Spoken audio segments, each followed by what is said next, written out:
kalasa. Hani bir dua kılınlar Xudo kalasa, işçi kadınlar için, başka gaplar için, hemmesini bir dua kılıp engler. Kemçilikler var mı? Assalomu alaykum. O'zbekiston ahli. Mana bugün bizning mehrimiz cheksiz. Eng avvalo yurtimizga ko'z tegmasin. Shunday yaxshi zamonda yashab turibmiz. Biza benihoyat xursandmiz. Chunki biz ota-onalarimiz orzu qilgan havaslarni ro'yobga chiqaryapmiz. Xudoyimda eng avvalo biza shunday bizlarni yaxshi kutib oldilar.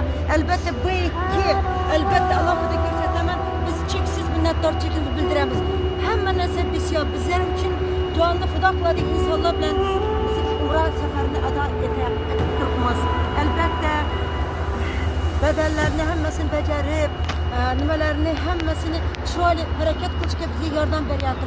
Hammaga rahmat. Ayniqsa yanimizda 50 yoshlarimiz bor bilimlarni bizlarni ko'zimiz ochib, bilmaymiz bildirib, hamma savollarga to'liq bajarib kelmoqdalar. Minnatdorchiligimizni e'lon qilamiz hammaga.